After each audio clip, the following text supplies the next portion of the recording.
Todo comenzó una noche cualquiera, como cualquier otra. Yo, como muchos curiosos en Internet, había escuchado rumores sobre un video llamado Useless, una leyenda urbana que circulaba en foros oscuros, en los rincones más ocultos de la Deep Web. Dicen que mostraba a una mujer siendo torturada por un chimpancé, algo tan perturbador que nadie se atrevía a buscarlo realmente.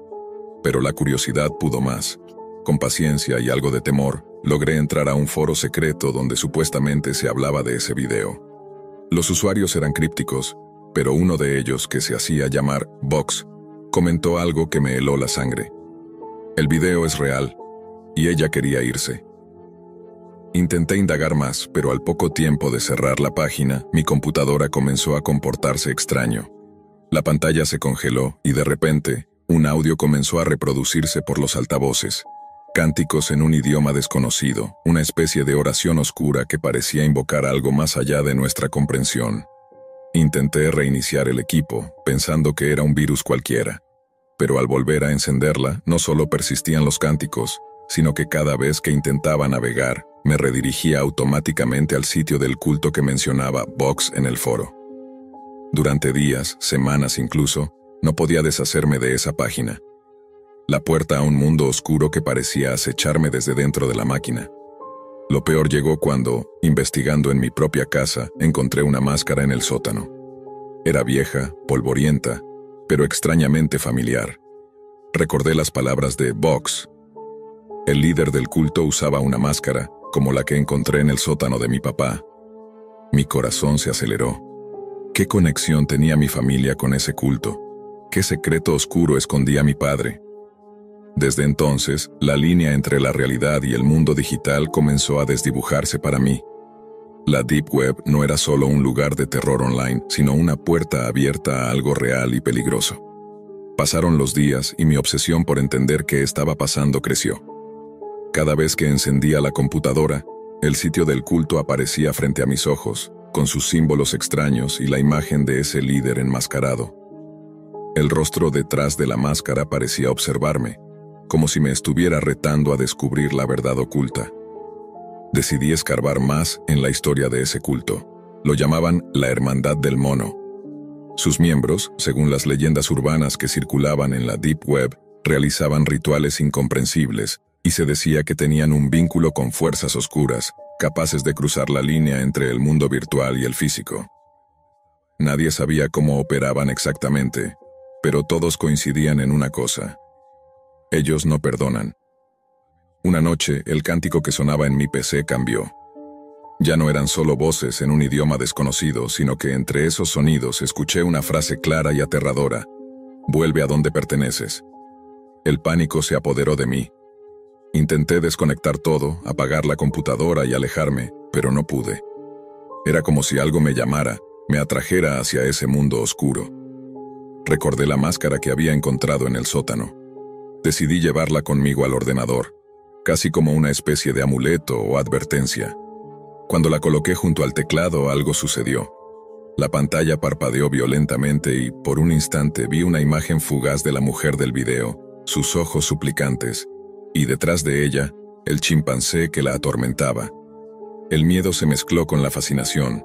Sabía que debía parar, pero algo me empujaba a seguir explorando. Empecé a encontrar mensajes ocultos en el código fuente del sitio del culto, pequeñas pistas que parecían un rompecabezas, una dirección física, un nombre, Elías M. ¿Quién era ese hombre? ¿El líder? ¿O alguien más involucrado? Una noche, sin esperarlo, recibí un correo electrónico, sin remitente, sin asunto, solo un mensaje corto. No todos quieren que veas la verdad. Mi computadora se apagó de golpe y cuando intenté prenderla, apareció un nuevo archivo en el escritorio. Un video. Su título era simplemente Useless. El cursor parpadeaba en la pantalla, indeciso, como si dudara en abrir ese archivo. Sentí un nudo en el estómago, pero la curiosidad pudo más. Hice clic. El video comenzó con una imagen borrosa, sonidos estáticos y una atmósfera densa, opresiva. Poco a poco, la figura de una mujer apareció en pantalla. Estaba encadenada, en un lugar oscuro y húmedo. Sus ojos reflejaban desesperación, pero también una extraña determinación. De repente, la imagen se distorsionó y la mujer pareció mirarme directamente a mí a través de la pantalla. En ese instante, sentí que algo atravesaba el vidrio del monitor, una presencia fría y pesada que invadió la habitación. Intenté cerrar el video, pero no respondía. La computadora comenzó a emitir un zumbido bajo, casi imperceptible al principio, que fue aumentando hasta convertirse en un canto agudo, inquietante. De la nada, las luces del cuarto parpadearon y la máscara que había dejado sobre la mesa comenzó a emitir un leve brillo azul. Fue entonces cuando escuché un susurro como un eco lejano que decía: «Ella quiso irse, pero aquí quedó para siempre». Intenté levantarme, pero mis piernas no respondían. Era como si la computadora hubiera tomado control sobre mí, una conexión invisible me ataba a esa pantalla maldita. Durante semanas siguientes, mi vida se convirtió en una pesadilla digital. Cada vez que apagaba la computadora, el video reaparecía al prenderla. Cada vez que intentaba borrar el archivo, nuevos mensajes aparecían en mi escritorio, mensajes que hablaban de rituales, sacrificios y el líder enmascarado. El miedo se mezclaba con la paranoia. Comencé a escuchar pasos en el sótano, como si alguien estuviera rondando. La máscara parecía seguirme con la mirada, y una noche, mientras la sostenía, sentí un aliento frío que me susurró al oído: «No estás solo». El culto no era solo una secta perdida en la Deep Web. Era algo más grande, más antiguo, y ahora me tenía a mí en su red. Los días se convirtieron en una constante vigilia. No había descanso. Por más que intentaba desconectar la computadora, o incluso sacar el disco duro, la maldición persistía. Era como si el video Useless hubiese creado una grieta invisible entre el mundo digital y el físico, y yo estuviera atrapado en ella. Empecé a notar que la máscara en el sótano no estaba donde la había dejado. Cada vez que bajaba parecía estar más cerca de la puerta, como si alguien, o algo, la moviera lentamente para salir. Una noche decidí grabar todo lo que pasaba. Coloqué una cámara apuntando hacia el sótano y otra frente a la computadora, esperando capturar alguna evidencia de lo inexplicable. Al revisar las grabaciones al día siguiente, el horror me paralizó. En la cámara del sótano, la máscara apareció colgada del techo, girando lentamente, y a su alrededor sombras borrosas danzaban en círculos. La luz titilaba y un susurro constante, apenas audible, llenaba el aire. Pero lo más perturbador estaba en la grabación del ordenador. El video Useless no solo se reproducía solo, sino que a intervalos mostraba imágenes no incluidas antes. En ellas, una figura encapuchada con la misma máscara que la del sótano aparecía, señalando hacia la cámara como si me hablara directamente. Me sentí observado, vigilado, perseguido por ese ente invisible. Traté de buscar ayuda, pero nadie creía mis palabras. Nadie quería saber nada sobre videos malditos o cultos oscuros. Una mañana recibí una carta sin remitente, escrita a mano con tinta negra y letras temblorosas. En ella solo había una frase: «Deja de buscar o te perderás como ella». Mi corazón se detuvo. ¿Quién me la había enviado?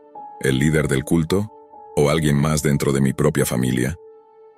Al atardecer, decidí bajar al sótano por última vez con la máscara en mano. Al entrar, el aire estaba frío, denso, como si el tiempo se hubiese detenido allí. En una esquina, encontré un viejo baúl cerrado con llave. Recordé entonces viejas historias que mi padre contaba, de secretos guardados bajo la casa. Forcé la cerradura con una vieja ganzúa que encontré en el taller.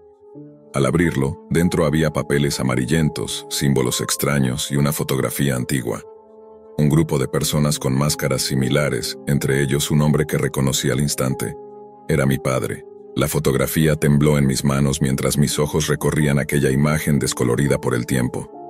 Mi padre estaba ahí, en medio de aquel grupo sombrío, todos con máscaras idénticas a la que había encontrado en el sótano. Sus rostros ocultos, excepto el de mi padre, que miraba directo a la cámara con una expresión seria, casi amenazante. Junto a la foto hallé un diario gastado.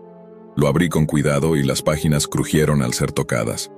Allí, en letras apretadas y oscuras, mi padre había escrito sobre la Hermandad del Mono, sus rituales y el pacto que hicieron con fuerzas que ningún mortal debía invocar. Según sus palabras, la hermandad había jurado mantener un equilibrio entre el mundo visible y el invisible, pero a un costo terrible. Un fragmento llamó mi atención especialmente. El video Useless no es solo una grabación, es un sello, una llave y una prisión. La mujer que aparece no es víctima. Ella eligió quedarse, por miedo o por condena. Pero cualquiera que intente ver más allá será marcado por el líder enmascarado, y la línea entre la realidad y el abismo se desdibujará. El miedo se apoderó de mí. ¿Había sido mi padre parte activa de esta hermandad? ¿O solo un prisionero más de sus secretos? Volví a la computadora con el diario bajo el brazo, y justo cuando abrí la pantalla, el sitio del culto apareció de nuevo. Pero esta vez diferente. Un mensaje me esperaba. Ya sabes la verdad. ¿Hasta dónde estás dispuesto a llegar? Sin pensarlo, respondí en el chat que aparecía. Quiero salir de esto. La respuesta fue inmediata. Salir no es una opción.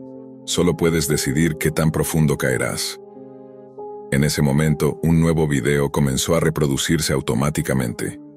No era Useless esta vez, sino una transmisión en vivo. La cámara mostraba una habitación oscura y al fondo, una figura enmascarada que lentamente giró hacia el lente. Para mi horror, reconocí la máscara. Era la misma que había encontrado y que usaba el líder del culto. El vídeo se congeló y en letras rojas, que parecían grabadas con fuego en la pantalla, apareció un mensaje. Estás marcado. El ritual no ha terminado. Un frío intenso recorrió mi cuerpo. En ese instante, sentí que la habitación se oscurecía, y un susurro lejano comenzó a crecer en volumen, envolviendo cada rincón. La curiosidad puede ser una fuerza poderosa, capaz de arrastrar a cualquiera hacia territorios desconocidos, a veces con consecuencias irreparables. Así fue como nuestro protagonista, un joven común con una rutina monótona y un leve interés por lo extraño, se vio envuelto en una pesadilla disfrazada de una simple compra en la Deep Web. Todo comenzó una noche cualquiera, navegando sin rumbo por esos oscuros rincones del Internet, donde lo prohibido y lo insólito se entremezclan sin límites ni controles. Allí encontró un sitio que ofrecía cajas sorpresa, no juguetes ni artículos convencionales, sino objetos misteriosos, envueltos en un halo de secreto y promesas de experiencias fuera de lo común. Algo en la descripción lo atrapó. 5 cajas, 5 emociones, 5 puertas hacia lo desconocido. ¿Te atreves a descubrir qué esconden? La decisión fue rápida. El pago, anónimo y digital, se hizo sin pensar demasiado. En menos de una semana llegó un paquete sencillo pero inquietante. Una caja negra, pesada, sin marca ni indicios de origen. Al abrirla, dentro había 5 pequeñas cajas, cada una cuidadosamente etiquetada con palabras que parecían sacadas de un catálogo emocional o psicológico. Obsesión, simpatía, vida, desesperación y tranquilidad. Lo primero que llamó la atención fueron los objetos, extraños y descontextualizados, que parecían no tener sentido alguno. En la caja de obsesión, un par de bragas usadas, impregnadas de un olor que parecía a la vez familiar y perturbador. El protagonista sintió un escalofrío, una mezcla de asco y una inexplicable necesidad de entender de quién eran. ¿Cómo llegaron hasta ahí? No había ninguna nota, ningún mensaje claro, solo aquel objeto tangible que parecía cargar una historia oculta. En simpatía encontró un colgante barato, de esos que se regalan sin mucho valor, pero lo que lo hacía extraño era una inscripción casi borrada, un nombre que coincidía con el de una persona de su pasado, alguien con quien había tenido una relación superficial, un vínculo que nunca terminó bien, marcado por malentendidos y pequeños rencores. El colgante parecía una pieza trivial, pero para el protagonista fue una punzada en el pecho, una llamada al pasado que no esperaba.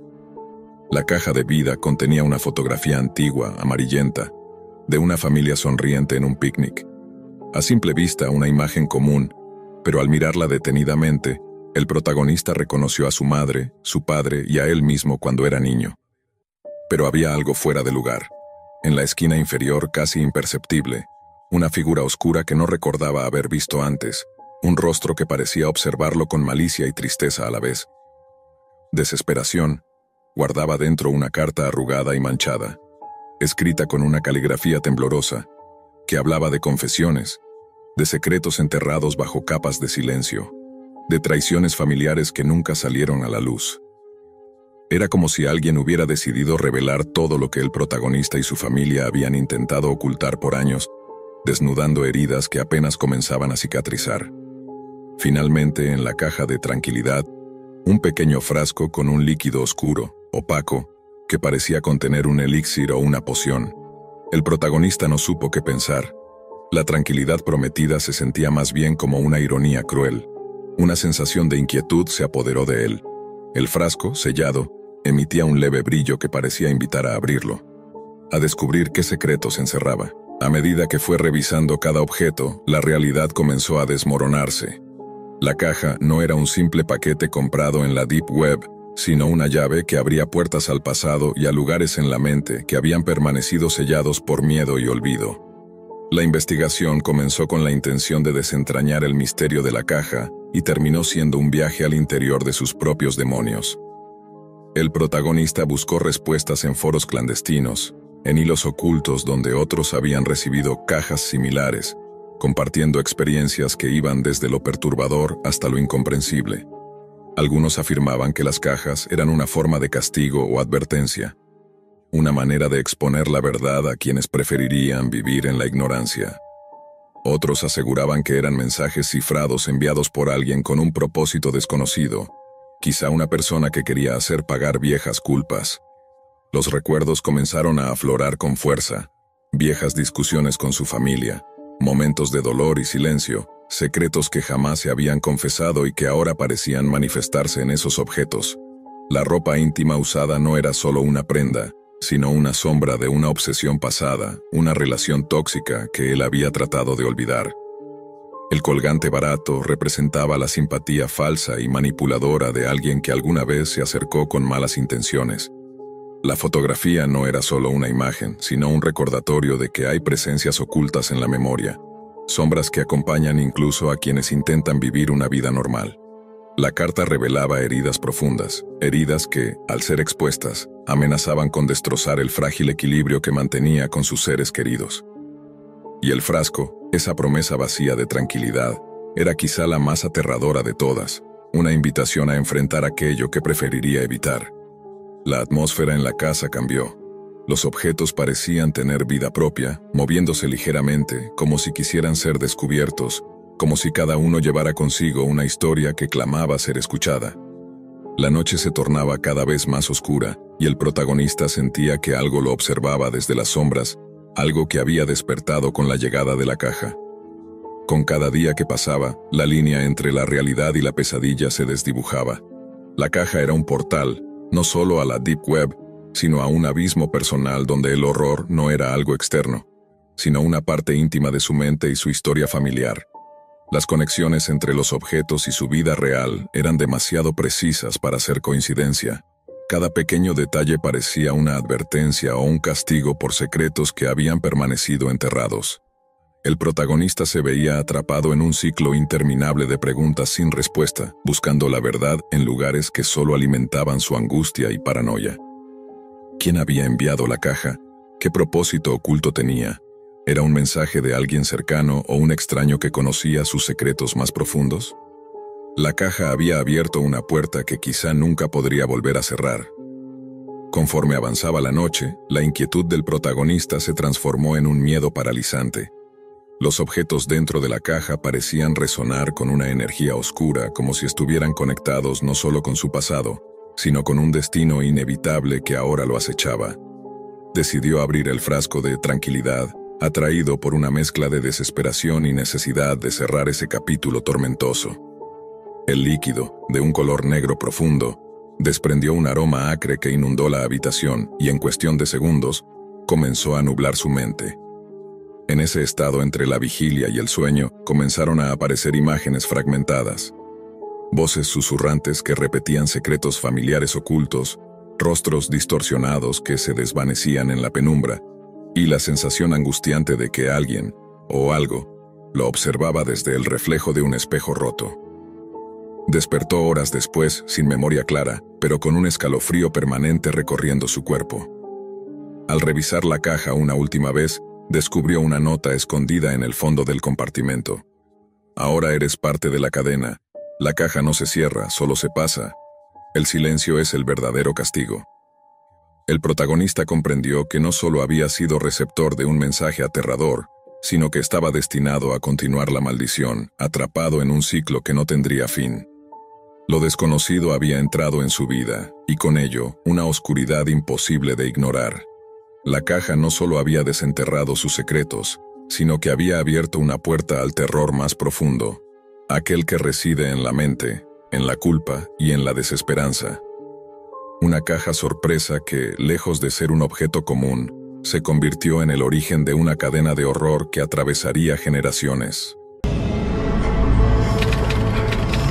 Nunca imaginé que una simple broma acabaría convirtiéndose en una pesadilla real. Todo empezó como un juego para mí, algo sin importancia, una manera de llamar la atención en YouTube.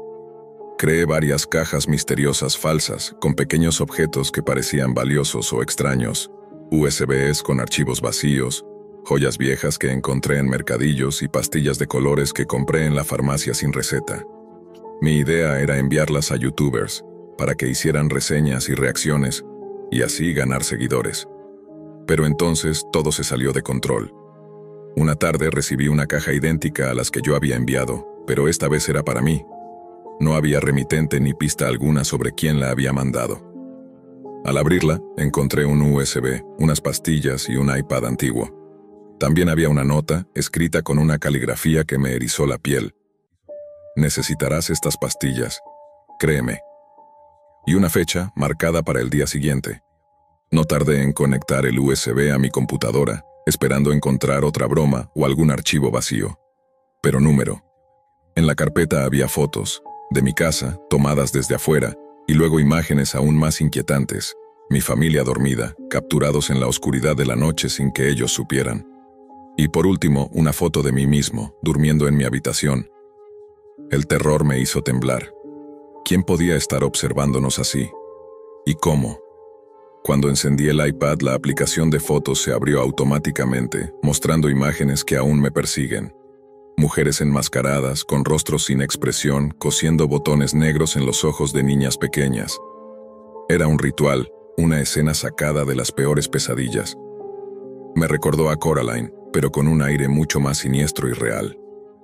Conforme avanzaba, la fecha en la nota se acercaba, y yo sentía que algo oscuro se acercaba a mí.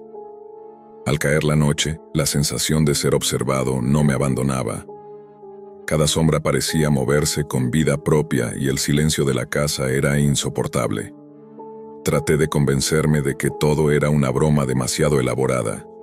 Quizá alguien cercano que quería asustarme. Pero eso no explicaba las imágenes tan detalladas ni la extraña nota. Decidí revisar el iPad con más calma. La aplicación de fotos seguía abierta, y entre las imágenes perturbadoras encontré un video. Era corto, grabado con una cámara casera, pero lo que mostraba era imposible de ignorar. Un cuarto oscuro con esas mismas mujeres enmascaradas, sentadas alrededor de una mesa. Una de ellas sostenía una caja idéntica a la que había recibido. En sus manos, botones negros y agujas, que usaban para coser en un muñeco de trapo algo que parecía un ojo. Mi corazón se aceleró. De repente, sentí un sonido sutil detrás de mí. Me giré, pero no había nada. Solo el eco de mi respiración y el latido de un miedo que comenzaba a apoderarse de mí. Al volver a mirar la pantalla, la última imagen había cambiado. Ahora mostraba mi habitación. No solo la foto, sino una transmisión en vivo. Me veía allí, durmiendo, exactamente igual que en la foto del USB. El terror me congeló. De pronto recibí un mensaje en el iPad. La fecha es mañana, prepárate. No había remitente, solo esas palabras. Intenté apagar el iPad, pero no respondía. Lo desconecté, pero la pantalla seguía encendida, mostrando un nuevo video. Esta vez una voz susurrante comenzó a hablar, con un tono frío y distante. No juegues con lo que no entiendes, el emporio de misterios no perdona. Empecé a revisar la casa, buscando cámaras, micrófonos, cualquier cosa que pudiera estar grabándome sin que lo supiera. Pero no encontré nada. La paranoia crecía, y la noche parecía alargarse hasta volverse insoportable. Antes de dormir guardé las pastillas sobre la mesa. No sabía qué eran ni para qué servían, pero la nota me hacía dudar si debía tomarlas o no. La mañana siguiente llegaba, y con ella la inquietud más profunda. ¿Qué pasaría cuando esa fecha señalada llegara? La noche cae, y frente a la pantalla, un empleado de ciberseguridad se prepara para lo que sabe puede ser peligroso, pero imprescindible. Su misión: infiltrarse en una de las salas rojas auténticas de la Deep Web, no esas imitaciones llenas de trucos y farsas que abundan en la superficie oscura de Internet. Después de días rastreando, encuentra el acceso. Un sitio exclusivo, con protocolos de encriptación que parecen imposibles de romper. Para entrar debe pagar con Bitcoin, la moneda anónima que pocos se atreven a usar en estas redes. El pulso se le acelera mientras confirma la transferencia. La pantalla se reinicia y al instante aparece ante sus ojos dos transmisiones en vivo. La primera, titulada Asustar a Lily. Una mujer rubia, vestida de enfermera, se encuentra sola en su casa. De repente la imagen se vuelve caótica. Un hombre aparece y con un martillo comienza a golpear. La violencia es brutal, pero lo más inquietante no es eso, sino la naturalidad con la que el escenario parece reproducirse, como si la cámara fuera testigo de un ritual macabro. La segunda ventana muestra Emma se asusta. Una joven jogger corre por un parque solitario. De pronto, un vehículo se detiene a su lado. Ella intenta huir, pero no hay escape. La cámara muestra cómo es arrastrada hacia el maletero de un auto, atrapada, encerrada en la oscuridad total. Pero no termina ahí. El sitio anuncia que para ver lo que sigue debe enviar más Bitcoin. La cifra aumenta, y con ella la sensación de que alguien más allá de la pantalla observa, controla, juega. Entonces, la transmisión se detiene por un segundo, y la voz fría y amenazante del asesino rompe el silencio. Pronuncia un nombre: Kevin. No solo eso dice: ¿crees que la policía te salvará? Tengo toda tu información, Kevin. Días después, la noticia estremece a todos. La familia de Kevin es asesinada. ¿Qué clase de pesadilla puede ser esta? ¿Un juego macabro o algo peor? Tras el impacto de ver las transmisiones y escuchar esa amenaza directa, el empleado de ciberseguridad se sumerge aún más en la investigación. Sabe que está jugando con fuego, pero también siente que ha encontrado la pista clave que podría desmantelar algo mucho más grande y oscuro que una simple sala roja de la Deep Web. Comienza a recopilar cada detalle: la dirección IP, aunque enmascarada, los patrones de actividad, incluso las criptomonedas que circulan a través de esa plataforma.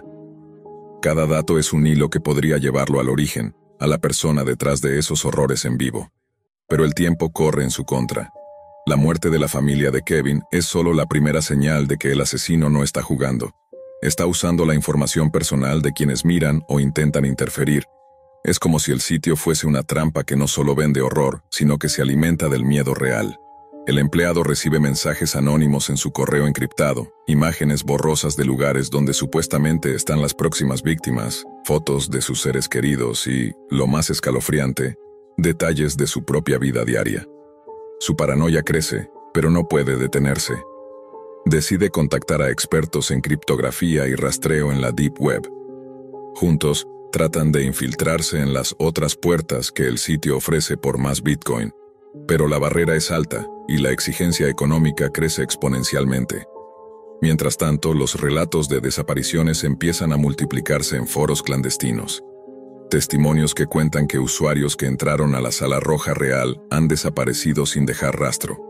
La palabra Kevin se repite como un símbolo, un aviso de lo que sucede cuando el juego se vuelve demasiado real. El empleado siente que la línea entre la realidad y la pesadilla se difumina. Las noches sin dormir, la sensación constante de ser vigilado, la imposibilidad de confiar en nadie. Pero más allá del miedo, sabe que si detiene ahora, podría convertirse en la próxima víctima. Cada nueva transmisión muestra horrores más sofisticados, más personalizados. Víctimas que no solo son atacadas físicamente, sino psicológicamente, como si el asesino quisiera jugar con sus mentes y sus miedos más profundos.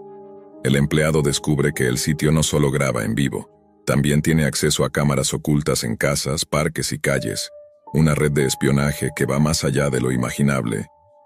Y entonces una nueva transmisión aparece en su pantalla, con un mensaje directo que lo hiela hasta los huesos. La próxima puerta está abierta solo para los que tienen el valor de cruzarla. ¿Lo harás? El cursor parpadea, esperando la confirmación de un nuevo pago en Bitcoin. El empleado siente que no puede retroceder. La curiosidad, mezclada con un sentido de responsabilidad, lo impulsa a seguir adelante. Envía el pago exigido, sabiendo que cada Bitcoin entregado es un boleto directo al abismo. Al instante la pantalla cambia y aparece una nueva transmisión, un cuarto oscuro, iluminado apenas por la tenue luz de una vela. En el centro, un hombre encapuchado está frente a una mesa donde hay fotografías y documentos que parecen pertenecer a las víctimas anteriores, incluyendo a Kevin y a su familia. El hombre levanta la cabeza y su voz, modulada para sonar fría y distante, se dirige directamente al empleado. Sabes quién soy, sabes lo que hago, y también sabes que no hay escapatoria. El empleado intenta mantener la calma, pero su corazón late con fuerza, intenta grabar, capturar cada detalle para poder desenmascarar a ese monstruo. Pero las transmisiones tienen un sistema de seguridad que bloquea cualquier intento de grabación o captura de pantalla. En ese momento, un nuevo mensaje aparece en su chat privado. Juega conmigo y pagarás el precio. Tu familia sabe dónde encontrarte. El miedo se convierte en pánico. Intenta contactar a sus seres queridos, pero las líneas están cortadas, los teléfonos no responden. El sentimiento de impotencia lo invade. Decide salir de la red, pero justo cuando intenta cerrar sesión, la pantalla parpadea y aparece un video en directo. No muestra una víctima nueva, sino algo mucho peor. Su propia casa. Unos pasos se escuchan, sombras se mueven, y en el fondo, una voz susurra. No puedes esconderte, ni siquiera en tu propio hogar. El empleado se da cuenta de que el juego no solo es virtual. El asesino está dentro, está cerca. Y lo más aterrador, sabe todo sobre él. La Sala Roja Real no es solo un sitio de horror en línea. Es una trampa, un juego macabro donde la línea entre víctima y espectador desaparece. Con la adrenalina al máximo, el empleado sabe que debe encontrar la forma de desactivar esa red oscura, o será la próxima historia de terror que el mundo jamás olvidará. La tensión no le permite pensar con claridad. Sabe que el asesino está demasiado cerca, que cada movimiento suyo es monitoreado. Sin embargo, decide que la única salida es adentrarse aún más en la red, buscar pistas dentro del mismo sitio que lo acecha. Con manos temblorosas comienza a explorar los foros y chats clandestinos vinculados a la Sala Roja Real, intentando descubrir alguna grieta en la seguridad del sitio. Encuentra mensajes crípticos, advertencias de otros usuarios desaparecidos y relatos fragmentados que hablan de un controlador, alguien que maneja todo desde las sombras y que disfruta el terror que genera. Entre esas conversaciones aparece un nombre repetido una y otra vez: el arquitecto. El empleado intuye que esta figura es la mente maestra detrás de la Sala Roja Real, el asesino que maneja las cámaras, los secuestros y las amenazas. Pero para poder llegar hasta él, debe enfrentarse a la siguiente puerta, la más peligrosa y codiciada dentro de ese mundo oscuro. La plataforma exige un pago aún mayor, y un compromiso. Cruzar esa puerta significará convertirse en parte activa del juego. Ya no será solo espectador ni infiltrado, sino jugador en la peor de las apuestas. La pantalla muestra una advertencia clara. Al abrir esta puerta, tu vida y tu alma estarán a merced del arquitecto. ¿Estás dispuesto a pagar el precio? El empleado duda, pero sabe que sin esa información nunca podrá salvar a las próximas víctimas ni a sí mismo. Envía el pago. El sitio se reinicia y aparece una única transmisión, sin títulos ni descripciones. Solo una imagen que cambia lentamente, la de una habitación vacía, oscura, pero con una sombra que se mueve en las esquinas. Una voz distorsionada comienza a narrar en susurros, contando secretos del empleado, fragmentos de su vida que nadie debería conocer. Cada palabra es un puñal, cada revelación un golpe a su mente y su voluntad. Entonces, la sombra se convierte en figura humana, y la transmisión muestra algo que jamás imaginó. A alguien del pasado, alguien que creía olvidado, con vínculos oscuros con la Deep Web y con el arquitecto. Desde que empecé a trabajar como técnico en computadoras, siempre tuve una curiosidad que muchos considerarían peligrosa: explorar redes ajenas. Una tarde aburrida, en la casa de un amigo, me decidí a probar algo que llevaba tiempo queriendo hacer: hackear su red Wi-Fi. No era algo que recomendara, pero la tentación fue más fuerte. Con algunas herramientas básicas y un poco de paciencia logré entrar. Al principio parecía una red común y corriente, pero lo que encontré después me heló la sangre. Entre archivos y carpetas, apareció una carpeta encriptada con múltiples documentos que contenían información personal, direcciones, números de cuentas bancarias, fotografías y datos que no tenían sentido para un usuario normal. Lo extraño fue que mientras exploraba, la computadora empezó a comportarse de forma extraña. Sin que yo lo activara, un video comenzó a reproducirse en pantalla. Mostraba a 3 hombres sentados alrededor de una mesa en una habitación oscura y sucia. Uno de ellos suplicaba con desesperación, diciendo algo que no logré escuchar del todo, pero mencionaba a su hija. La tensión era insoportable. Pensé que era una grabación antigua, pero entonces apareció un segundo video. Esta vez mostraba a una niña acostada en el suelo, con la garganta cortada, la sangre aún fresca y el rostro pálido. Mi corazón se aceleró. No podía creer lo que estaba viendo. Intenté rastrear el origen de la transmisión, y las IPs indicaban lugares en Los Ángeles, Beijing y Winnipeg. Sin embargo, lo más inquietante fue descubrir que el dueño de la red, el jefe de mi amigo, nunca había salido de la ciudad. ¿Cómo podía estar conectado a esos sitios? ¿Qué era todo esto? Con miedo, traté de borrar cualquier rastro que pudiera vincularme a esos videos. La idea de involucrarme en algo tan oscuro me aterraba, pero la curiosidad todavía me empujaba a entender más. Justo en ese momento, una frase apareció en la pantalla, casi como un susurro.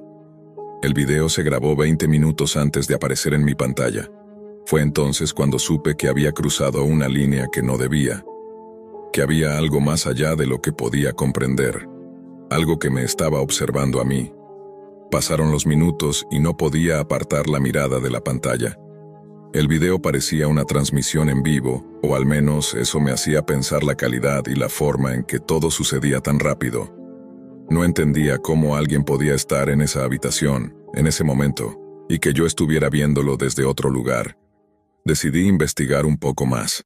Empecé a revisar los archivos que estaban en esa red, tratando de encontrar algún indicio, algo que me ayudara a entender qué estaba pasando. Había documentos con nombres, fechas y números, pero todo estaba cifrado con una seguridad que no había visto antes. Parecían bases de datos, listas interminables de personas, con sus vidas expuestas en bits y bytes. Mi teléfono vibró con un mensaje. Era de mi amigo, el dueño de la red. Me preguntaba qué hacía en su computadora. Le mentí diciendo que estaba haciendo una revisión rápida, pero por dentro sabía que tenía que salir de ahí. Algo en esa red me hacía sentir observado, como si la misma máquina supiera que yo estaba husmeando demasiado. De repente la pantalla cambió. Esta vez no fue un video, sino un chat en vivo. Una ventana apareció con un mensaje que decía: "No deberías estar aquí". La voz detrás del texto parecía fría, casi robótica, pero con un tono que me erizó la piel. Intenté cerrar la ventana, pero no respondía. En cambio, nuevos mensajes llegaron uno tras otro. Cada acción tiene una consecuencia. Los que miran sin permiso terminan siendo parte del show. ¿Quieres ver más? Mi respiración se aceleró. Cerré la computadora de golpe y me levanté, pero no pude evitar mirar hacia la puerta. La casa estaba en silencio, pero en mi mente resonaban esos mensajes. Decidí que era momento de desconectarme y olvidar todo aquello. Pero antes, revisé una última vez el historial en busca de alguna pista que pudiera justificar lo que había visto. Y allí estaba, un archivo titulado simplemente "No mires atrás". Con el pulso acelerado me pregunté qué podía significar. Pero antes de que pudiera reaccionar, la computadora volvió a encenderse sola y empezó a reproducir un nuevo video. Esta vez la cámara estaba fija en una habitación vacía. De repente, se abrió una puerta y apareció una sombra moviéndose lentamente hacia el interior. Un susurro recorrió la habitación, pero no se entendía lo que decía. La sombra se acercó a la cámara y entonces vi un rostro, pálido y sin vida, con ojos vacíos que parecían mirar directamente a mí. El terror me paralizó. Traté de apagar la computadora, pero no respondía. Sentí que algo me observaba desde la pantalla, algo que había sido liberado al hackear esa red. Decidí llamar a mi amigo, pero no contestó. Su teléfono estaba apagado. En ese momento, una idea aterradora cruzó por mi mente. ¿Y si todo esto tenía que ver con él? ¿Y si él estaba involucrado en algo más oscuro que solo una red Wi-Fi? Mientras tanto, los videos seguían apareciendo, mostrando escenas que iban desde rituales en lugares abandonados hasta rostros de personas que parecían suplicar ayuda. Cada video estaba fechado y, sorprendentemente, la fecha y hora siempre eran de apenas minutos antes de que aparecieran en mi pantalla. Intenté desconectarme de la red, pero no pude. La computadora parecía estar conectada a una red mucho más grande, una red que se extendía más allá de lo digital, una red que tocaba el mundo real de maneras que no podía entender. Cada vez que apagaba la computadora, esta volvía a encenderse sola. Cada vez que pensaba en cerrar el asunto, algo me empujaba a seguir mirando, como si una fuerza invisible quisiera que fuera parte de esa historia. La noche cayó pesada y el silencio en la casa se volvió opresivo. Ya no distinguía entre lo real y lo virtual, entre lo que veía en la pantalla y lo que sentía a mi alrededor. La computadora seguía mostrando videos y mensajes, y yo me sentía atrapado, como un espectador forzado a presenciar algo que no debía existir. Una madrugada, mientras el reloj marcaba las 3, apareció un nuevo video con una calidad distinta, casi como una transmisión directa desde algún lugar secreto. En la pantalla, el mismo hombre que había suplicado por su hija en el primer video estaba ahí, pero esta vez hablaba directamente a mí, como si supiera que yo estaba al otro lado. «Si estás viendo esto, ya no hay vuelta atrás», dijo con voz ronca y cansada. «Ellos no solo observan, ellos buscan y usan las redes para llegar hasta ti». Mi respiración se volvió agitada. Intenté cerrar la sesión, apagar la computadora, desconectar todo, pero nada funcionaba. La red estaba viva, conectada a un lugar donde el tiempo y el espacio no tenían sentido. De repente, la cámara giró y mostró una habitación oscura, donde una figura emergió lentamente. Era una niña, la misma del video que vi muerta, pero esta vez con ojos abiertos y una expresión que no era humana. Miró directamente a la cámara, y sentí como si me estuviera mirando a mí. Un mensaje apareció entonces. El video se grabó 20 minutos antes de aparecer en mi pantalla. La frase se repitió varias veces, y entendí la horrible verdad. Lo que estaba viendo no era solo grabaciones, sino momentos que aún estaban por suceder, visiones que cruzaban el tiempo para advertirme. Sentí un frío helado recorrer mi cuerpo y la necesidad urgente de escapar de aquella red maldita. Apagué la computadora de nuevo, pero antes de desconectarla, vi como en la pantalla aparecía una última imagen. Mi dirección, tomada directamente de los datos que había encontrado antes, y justo debajo, un mensaje que decía: «Ahora sabes que la curiosidad tiene precio. Nunca más mires atrás». Esa misma mañana, decidí deshacerme de todo. Formateé la computadora, cambié todas mis contraseñas y borré cualquier rastro de esa red. Pero una cosa tengo clara: jamás volveré a hackear una red que no es mía, porque algunas puertas, una vez abiertas, no se pueden cerrar, y algunas transmisiones no están hechas para ser vistas. Nunca pensé que un simple clic cambiaría mi vida para siempre. Era solo una chica de 16 años, curiosa, un poco aburrida, navegando sin rumbo por internet cuando apareció ese enlace. Vistas hipnóticas. Lo encontré en un foro oscuro, perdido entre páginas olvidadas de la Deep Web. Sin saber realmente qué esperaba, hice clic. Lo primero que vi fueron imágenes fugaces, un parpadeo de destellos rojos, manchas de sangre que se colaban en mi visión, como si mi mente intentara resistirse a verlas. En segundos la pantalla quedó en negro y apareció un mensaje simple, helador: «Buena suerte». Pensé que era una broma, pero desde ese momento algo dentro de mí cambió. Al día siguiente desperté con un dolor de cabeza insoportable, un martilleo constante que parecía venir de algún lugar profundo en mi cerebro. Pero no era solo eso. También sentí un impulso, una necesidad irracional, de violencia que no podía controlar. En la escuela intenté ignorarlo, pero cuando Anthony se me acercó para preguntarme por un proyecto, todo explotó. Sin pensarlo, tomé el lápiz que tenía en la mano y... fue como si otra persona tomara el control. El lápiz cortó su cuello y la sangre salió a borbotones. La gente gritaba, pero yo solo sentía el frío vacío de alguien que había cruzado una línea que no podía deshacer.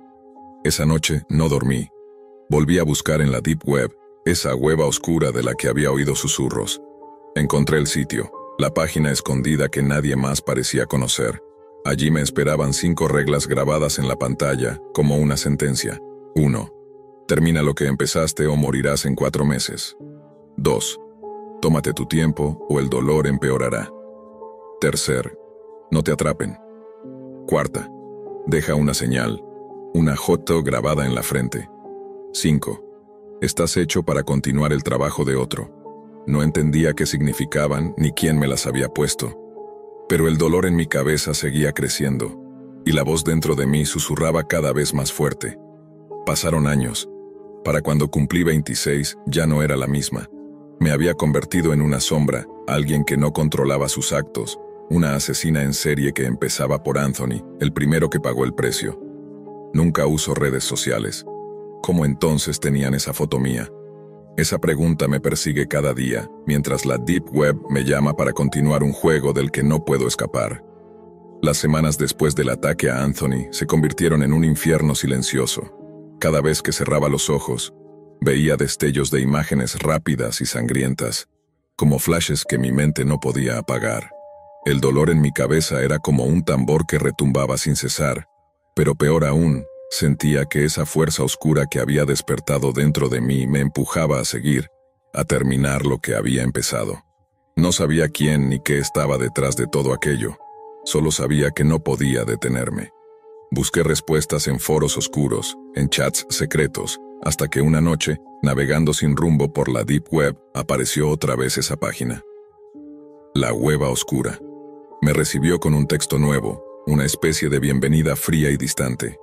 Has aceptado el pacto. La sangre llama a la sangre. El dolor es solo el principio. No había forma de salir.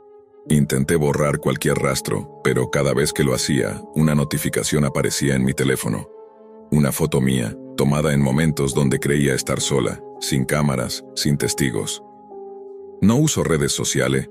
¿Cómo tenían esa foto mía? Me repetía mientras el miedo me consumía. Poco a poco las reglas de la Hueva Oscura se volvieron claras, aunque no menos aterradoras. La primera: termina lo que empezaste o morirás en 4 meses. Era una sentencia de muerte, una cuenta regresiva que sentía en cada latido. No cumplir con el juego significaba que yo sería la próxima víctima. La segunda regla: tómate tu tiempo o el dolor empeorará. La violencia no era solo un impulso, era una tortura constante.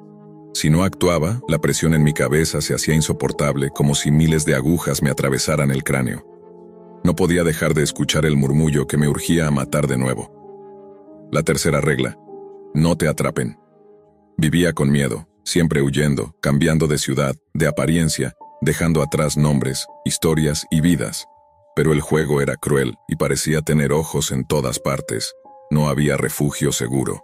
La cuarta regla: deja una señal, una J grabada en la frente.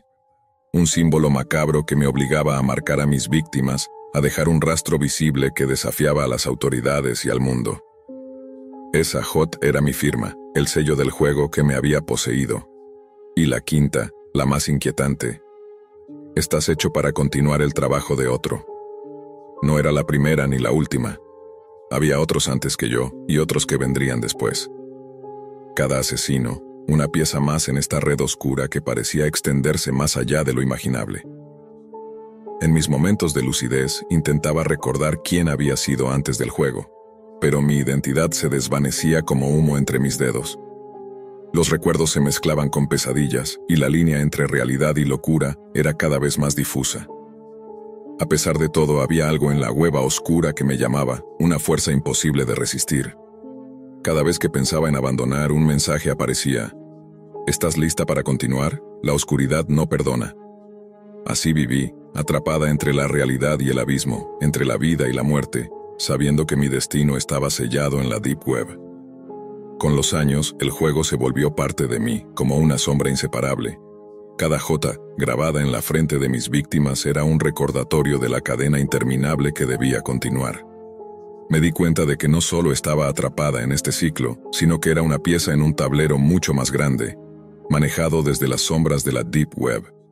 Intenté resistirme, buscar ayuda, pero nadie podía comprender ni creer lo que me pasaba. La policía solo veía una asesina sin motivo, sin razón, y yo estaba demasiado cansada para explicar que todo comenzó con un simple clic, con un juego que me obligaba a matar. La frase que me perseguía más que nada apareció en un mensaje que rompió todas mis certezas. No uso redes sociales. ¿Cómo tenían esa foto mía? Esa pregunta no solo era una paranoia, era la evidencia de que no estaba sola. Alguien, o algo, Vigilaba cada paso, cada movimiento, cada pensamiento. Una noche decidí entrar por última vez a la hueva oscura, buscando respuestas o quizá el final del tormento. La página estaba diferente, más oscura, como si la misma Deep Web me estuviera esperando. Apareció un nuevo mensaje. Has cumplido con tu parte. Ahora el juego cambia. Tu turno terminó, pero la cadena sigue. ¿Quién tomará tu lugar? En ese instante comprendí la cruel verdad. No hay escapatoria. No soy la creadora ni la dueña de este juego. Solo una jugadora más, obligada a pasar la antorcha a la siguiente víctima. Y así, la rueda sigue girando, imparable. Porque en la hueva oscura, nadie está realmente a salvo. Y la muerte no es el final, es solo el principio. Nunca he creído en las cadenas que dicen, no abras este archivo, o no entres a esta página. Siempre pensé que la Deep Web era solo eso, leyendas de foros y exageraciones. Hasta que tuve esa experiencia fuera de mi cuerpo. Todo comenzó con algo que se suponía debía ser espiritual. Estaba intentando una proyección astral. Ya lo había intentado antes, sin éxito, pero esa noche fue distinto. Sentí un tirón fuerte en el pecho y de pronto flotaba. Mi cuerpo quedó abajo, inmóvil. Yo, arriba, como un espectador. Pero lo extraño no fue eso. Lo verdaderamente aterrador fue lo que encontré en ese plano. Estaba en lo que parecía ser un cuarto abandonado, polvoriento, con una vieja computadora encendida. El monitor no tenía color, era todo en negro con letras grisáceas, como si estuviera conectado a una versión paralela de Internet. No había iconos, solo comandos. En la pantalla aparecía un buscador, pero no era Google. Era algo más. Las letras eran las mismas, pero invertidas, y al escribir cualquier palabra, los resultados eran imágenes perturbadoras, archivos de texto con pensamientos oscuros, cosas que parecían arrancadas directamente de las mentes de personas reales. Había una red social similar a Twitter, pero lo que leía ahí eran mis propios pensamientos, no los que había tuiteado, sino los que nunca publiqué, los que me avergonzaba siquiera pensar. Luego abrí una carpeta llamada Humanidad. Dentro había subcarpetas con nombres, algunos me sonaban, otros no. Descubrí que las carpetas de personas vivas solo tenían fotos, instantáneas congeladas, pero las carpetas de los muertos tenían videos. Videos completos de su agonía, de sus últimos minutos, de su sufrimiento. No podía dejar de mirar. Era como si algo me obligara a seguir. Entonces encontré un archivo titulado einsteinfinal.mov. Dudé, lo abrí, y ahí estaba él, Albert Einstein. No como lo conocemos en los libros, sino angustiado, desesperado, con la mirada perdida y diciendo algo en alemán, repetidamente. Retrocedí el video varias veces intentando entender. Finalmente activé unos subtítulos generados por esa interfaz extraña. Decía, la energía no muere, solo cambia de servidor. En ese momento la pantalla parpadeó y apareció un mensaje. Ya no eres visitante, ahora formas parte del sistema. Desperté sobresaltado, sudando, con el corazón acelerado. Fui directo a la sala, necesitaba aire, agua, algo real. Pero al volver a mi cuarto, algo estaba sobre el escritorio. Una hoja impresa. Una captura exacta del monitor que vi en la proyección. Tenía la carpeta Humanidad abierta. Y mi nombre ya estaba ahí. Debajo, una frase escrita con tinta gris, casi imperceptible. Las carpetas de los muertos tenían videos, y los vivos, solo fotos. Desde esa noche, apago el Wi-Fi para dormir. Porque siento que cuando está encendido, alguien más accede. Y no es desde aquí. Desde esa noche, no pude evitar obsesionarme con lo que vi. ¿Qué era ese lugar? ¿Un limbo digital? ¿Una base de datos de almas? Cada vez que cerraba los ojos, esa pantalla en negro volvía a mí. Me preguntaba si era un sueño, una alucinación o algo más oscuro. Decidí investigar, pero todo en el mundo real se volvía borroso. Las cosas que encontraba en la red convencional eran solo sombras comparadas con esa experiencia. Me metí a foros de la Deep Web tratando de encontrar algo parecido, pero lo único que hallé fueron relatos fragmentados, historias sin pruebas y advertencias para no buscar demasiado.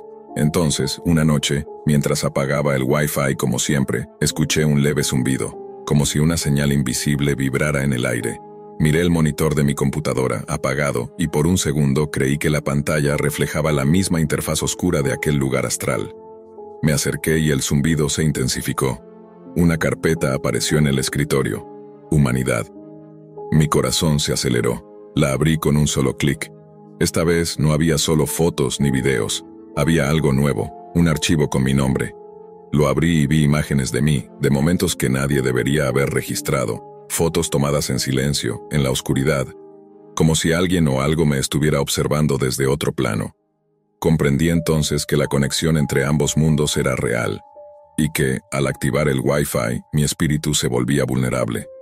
Era como si la tecnología hubiera creado una puerta, y algo o alguien la estuviera usando para traspasar esa barrera. Desde entonces, duermo con el teléfono apagado, el Wi-Fi desconectado, y evito cualquier pantalla antes de cerrar los ojos. Porque sé que el monitor astral no solo existe en ese plano, también está aquí, justo detrás de esta pantalla. Y si alguna vez te llega una foto impresa sin explicación, con líneas grises que parecen interferencia, cuidado. Puede que ya te hayan agregado a la carpeta. Desde aquel día, mi vida se volvió una sucesión de pequeñas pesadillas digitales y paranoias constantes. Cada vez que me conectaba sentía que algo me miraba desde atrás de la pantalla, un ojo invisible que atravesaba el vidrio y las ondas inalámbricas. La computadora antigua que vi en el plano astral parecía un símbolo, un relicario de un mundo que no debería existir. Una especie de archivo eterno donde las almas, o lo que queda de ellas, estaban almacenadas en formatos que nadie más podía ver. Pasé noches enteras revisando viejos discos duros, archivos corruptos, buscando alguna pista que me explicara qué era esa carpeta humanidad. Quería entender por qué las fotos eran el registro de los vivos y los videos el tormento de los muertos.